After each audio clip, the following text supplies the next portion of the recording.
Meus amados irmãos, a paz do Senhor Jesus Cristo. Eu quero glorificar a Jesus por esta noite, por esta oportunidade que Deus nos proporciona, segundo a sua graça, segundo a sua misericórdia. Louvar a Deus pela vida da Assembleia de Deus em São Luís, na pessoa do nosso pastor presidente, pastor José Guimarães Coutinho, e de todo o colegiado, bem como de toda a membresia e congregados. Eu quero louvar a Deus pela graça que o Senhor nos dá, segundo o seu beneplácito, segundo a sua misericórdia. Não que fôssemos merecedores, mas tudo é pela graça e pela misericórdia de Deus. Eu louvo a Deus pelo fato do Senhor ter falado ao nosso pastor presidente e ter nos estendido esta oportunidade para nós contribuirmos no reino do Senhor. Pastor José Guimarães Coutinho, eu quero louvar a Deus pela sua vida, muito obrigado. E para mim constitui-se uma honra poder estar agora mais próximo do colegiado e da igreja, para servir ao Senhor. Estou aqui para servir a igreja, servir o nosso pastor presidente, servir o nosso colegiado de obreiros, pastores, em o nome do Senhor Jesus. Amém, queridos? Eu quero ler convosco um texto sagrado que encontra-se no livro de Neemias, capítulo de número 6, versículo de número 3. Neemias, capítulo de número 6, versículo de número 3.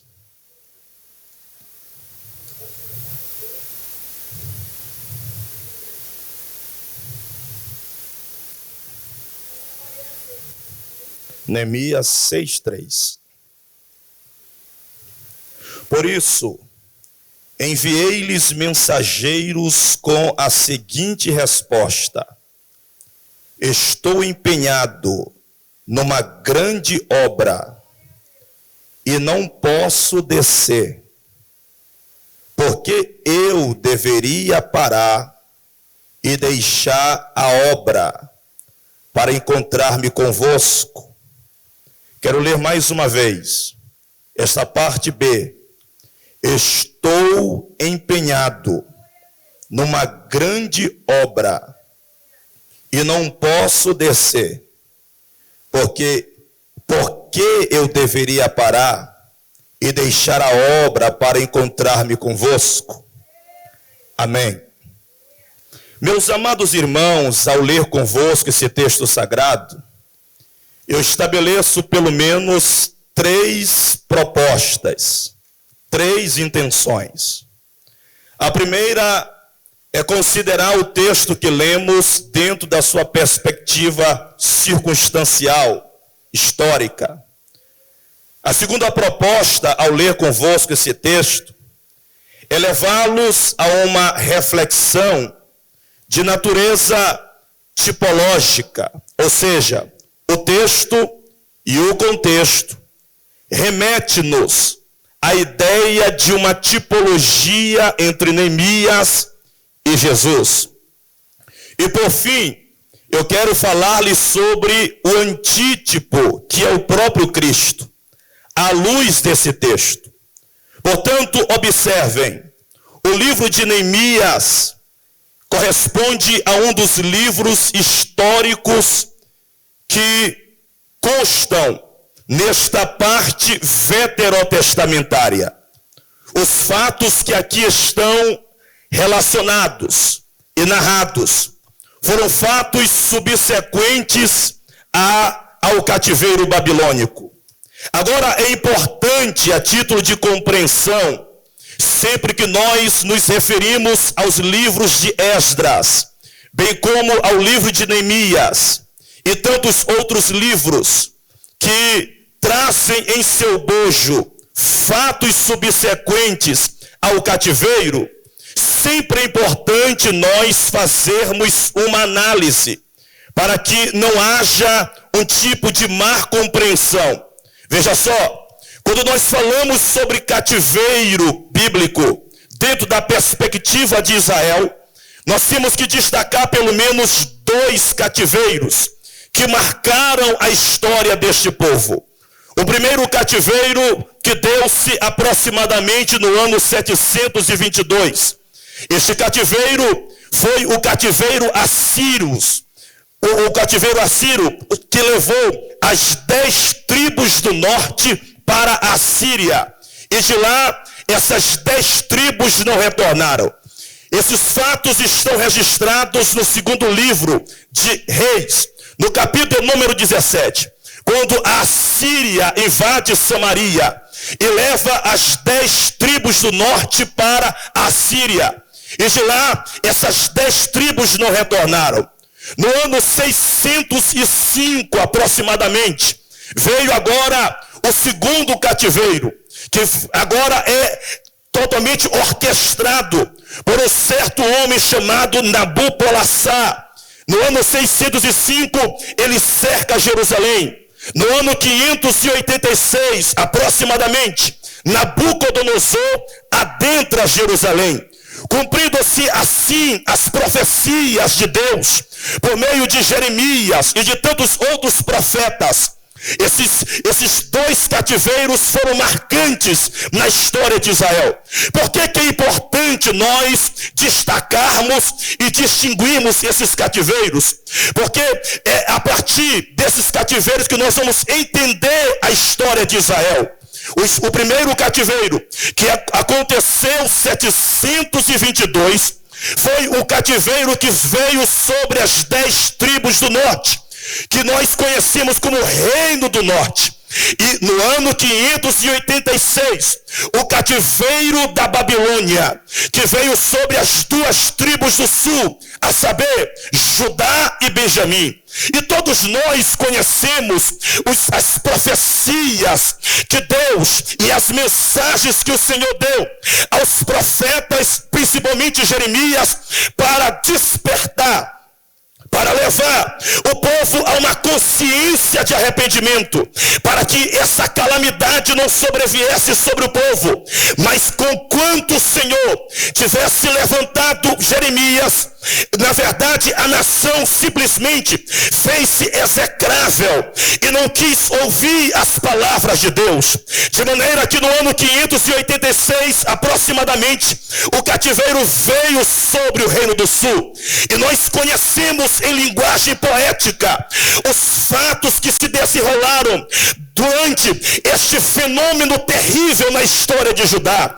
Pelo menos Jeremias, ele vai escrever um dos livros, no livro das Lamentações, que traz no seu bojo justamente uma mensagem de lamento. Ele começa no seu preâmbulo: como jaz solitária a cidade outrora populosa, e aquela que era entre as princesas entre as nações, fez-se como terra de humilhação.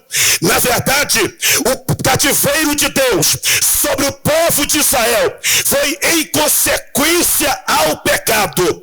O cativeiro de Deus sobre o seu povo foi em virtude da sua resiliência em permanecer no pecado. Mas mesmo assim, diante desse esquecimento de Deus, diante deste juízo do Senhor, Deus prometeu um retorno, uma restauração, porque se cumpre aquilo que Jeremias diz no capítulo 4, diante da terra arrasada, diante da miséria, diante da calamidade, ele diz assim: mas eu trago em minha memória aquilo que pode me dar esperança. O que é, Jeremias?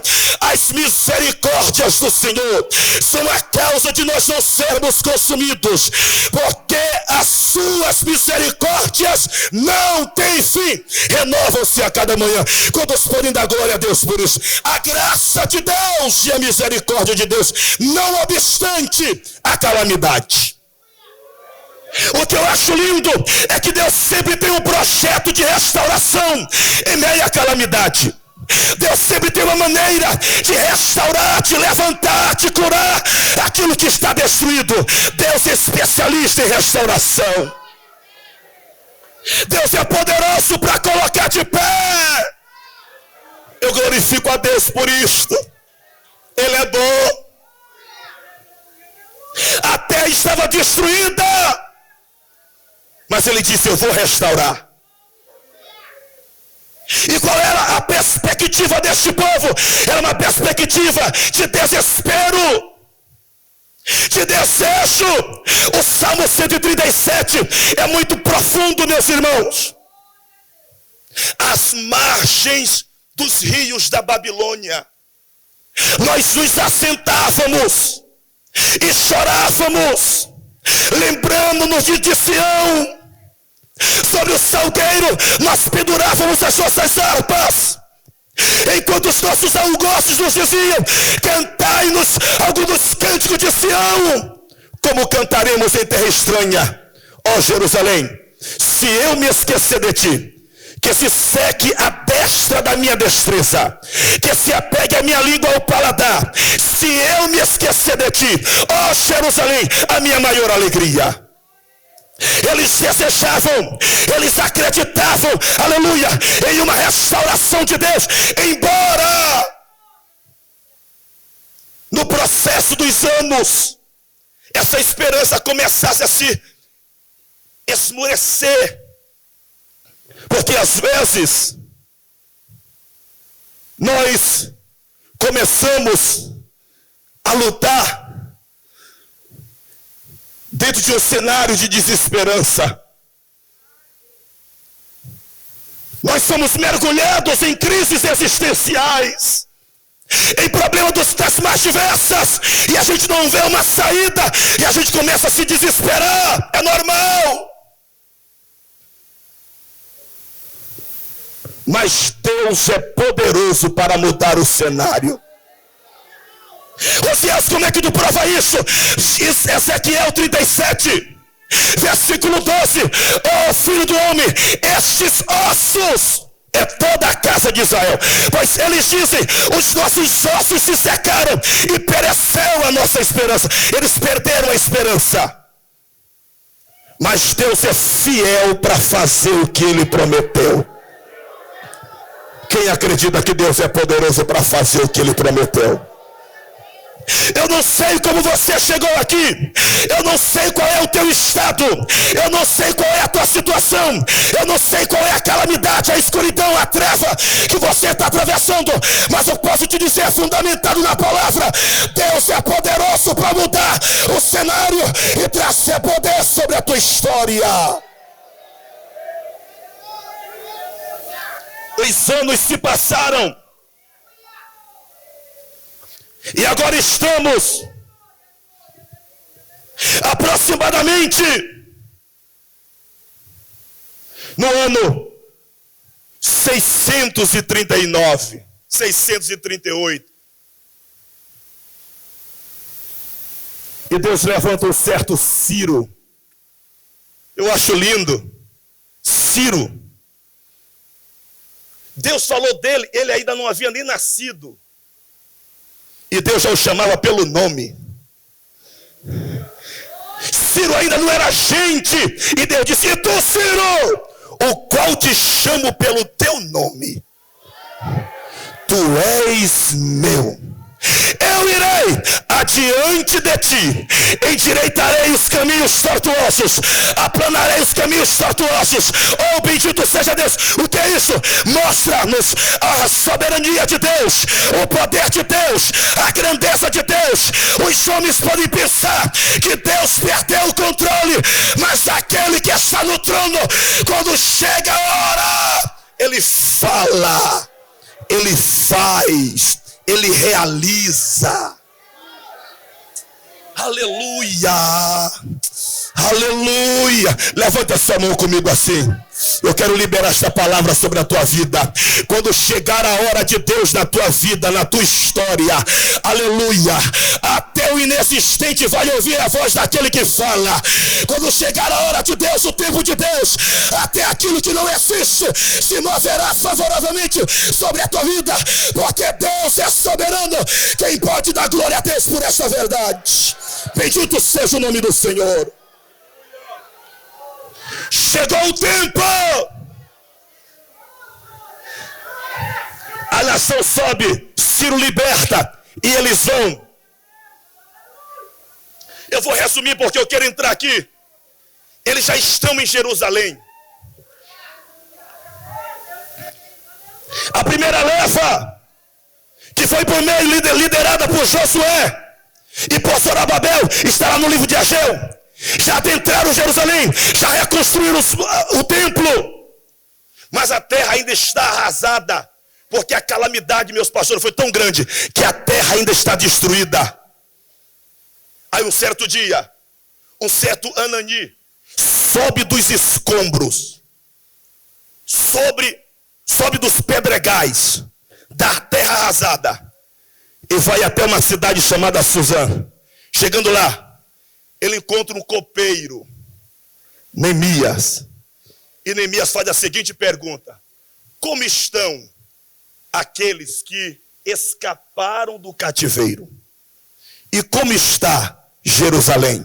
E aí, meu pastor, diz que Anani diz, eu consigo imaginar de cabeça baixa dizendo: os que escaparam estão lá em grande miséria. A terra está destruída, os muros estão derribados e as portas estão queimadas. Diz a Bíblia que quando Neemias ouviu, ele sentou, ele chorou, ele lamentou e ele esteve jejuando e orando por alguns dias. Essas duas figuras representam dois tipos de crentes. Há aqueles que diante da terra arrasada narram os fatos. Há aqueles que diante dos escombros contam a história. Há aqueles que diante da tragédia são contadores das tragédias. E há aqueles que quando ouvem acerca da tragédia dizem: eu não vou ficar na minha zona de conforto, eu vou descer, eu vou me colocar como instrumento de Deus e Deus vai mudar a história.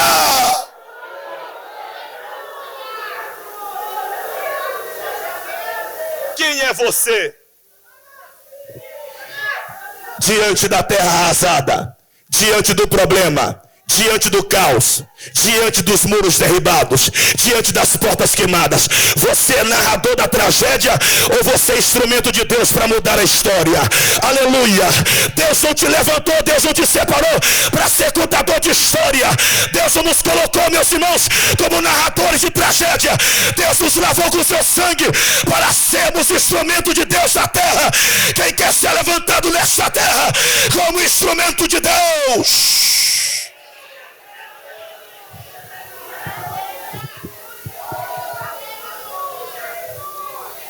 Diga aí para o seu irmão: não narre a tragédia. Diga: não narre a tragédia. Diga: não seja contador de tragédia. Diga: seja instrumento de Deus para mudar o cenário. Seja instrumento de Deus para mudar o cenário. Seja instrumento de Deus, aleluia. Ei, Neemias, te levanta. Ei, Neemias, sai dessa zona de conforto. Ei, Neemias, desce com os escombros. Ei, Neemias, Deus está nos dizendo nesta noite, meus irmãos, aleluia, que a obra precisa ser feita. A obra precisa ser realizada. Meu Deus não conta com contadores de história, contadores de tragédia.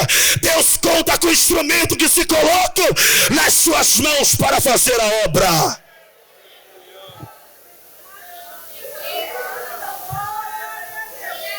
Por que eu vejo Neemias como um tipo de Cristo? Onde Neemias estava quando ele ouviu? Ele estava na fortaleza. Ele sai do palácio e desce para os escombros. Ele se coloca como intercessor, ele se coloca como executor, ele se coloca como instrumento. Eu imagino Neemias deixando as suas vestes de palácio e descendo lá para os escombros. Ele vai onde o rei, ele intercede pelo povo. Parece que eu vejo Neemias se desfazendo daquelas vestes, colocando vestes de trabalhador, descendo com seus cavalos, com madeira e com material, e dizendo: eu só volto depois que eu reconstruir. Eu só volto depois que eu colocar os muros de pé. Eu só volto depois que Jerusalém estiver restaurada. Neemias é um tipo de Cristo. Ele disse: corpo me preparaste. E Jesus veio, aleluia. Nenhum homem na terra restaurou um homem como Jesus. Nem Abraão, nem Isaac, nem Jacó, nem Moisés, nem Elias. O único que desceu nos escombros da nossa história chama-se Jesus Cristo de Nazaré. A terra estava arrasada, quebrada, mas Ele vos restaurou pelo poder do sangue do Cordeiro. Quem foi restaurado por Ele aqui, deixa eu ver. Oh, glória!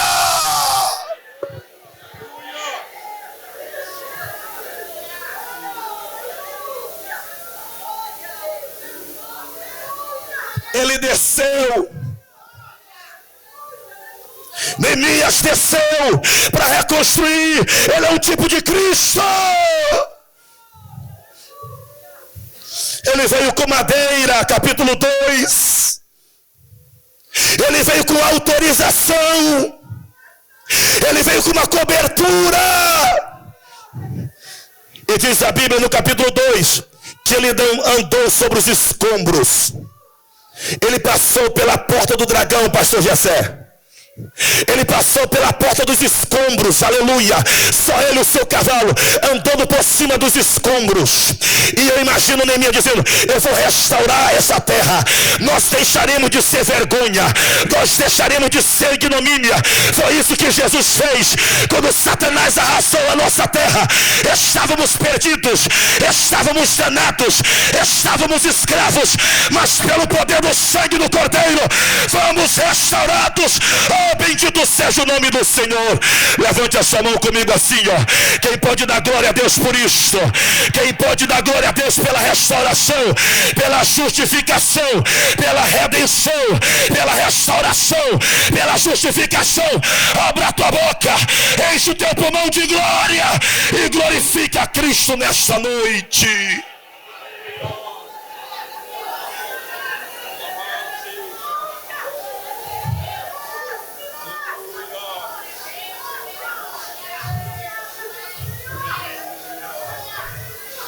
Eu não sei se o meu pai está aqui, o irmão Gonçalo. Mas se ele está aqui, ele pode estar?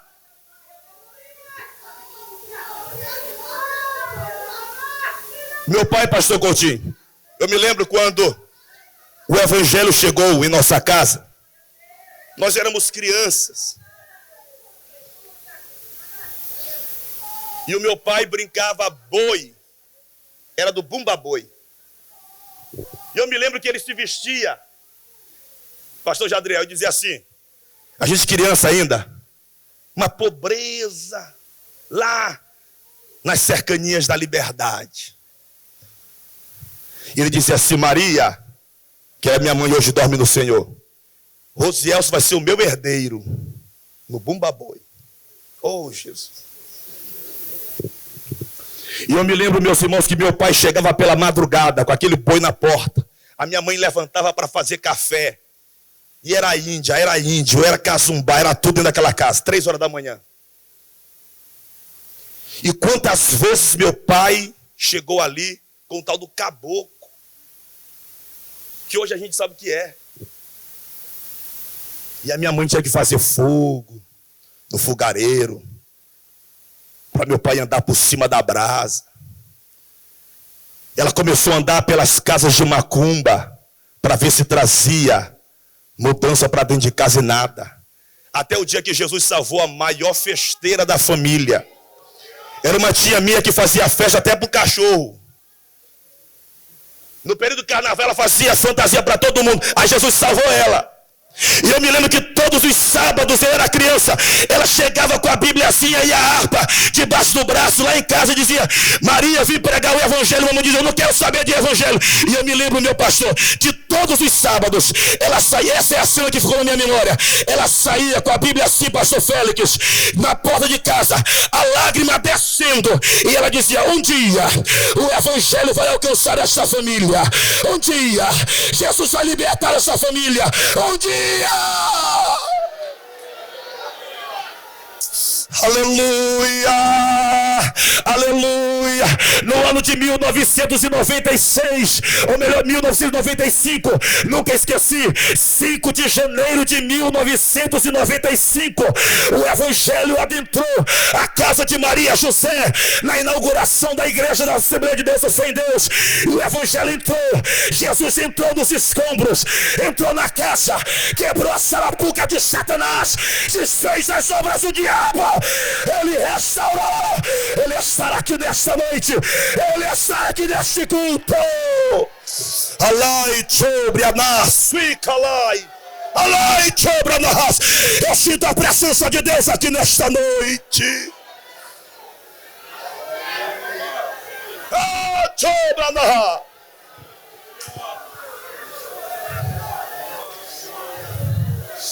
Ele restaura. Ele coloca de pé. Há poder no sangue de Jesus Cristo. Há poder nas obras vicárias de Jesus. Rosielso, por que você diz que Neemias é um tipo, não só pela obra que ele fez, pelo seu papel de intercessor, de executor? Agora olhe para esse texto que nós lemos, meus irmãos. Estou fazendo uma grande, de maneira que não posso,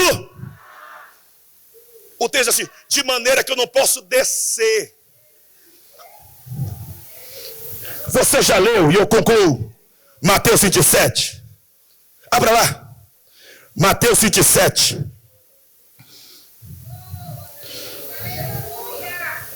a partir do versículo 39,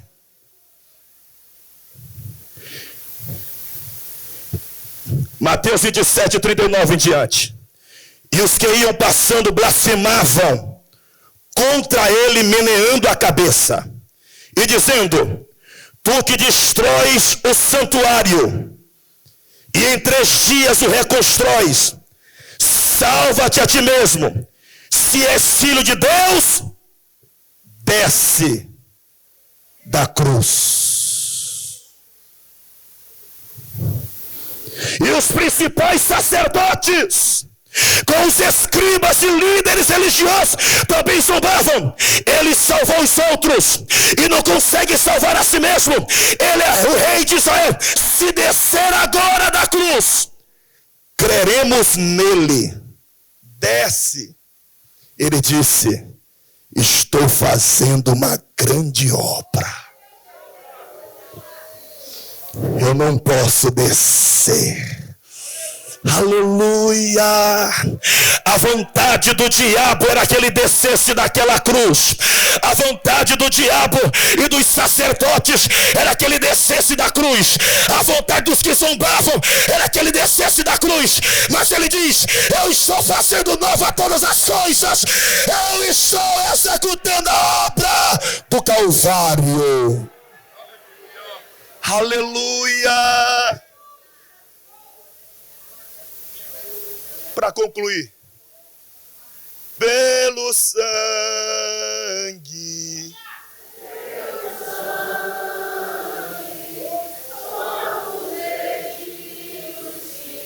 pelo sangue, pelo sangue,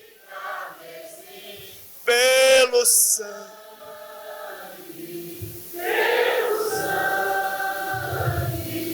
pelo sangue,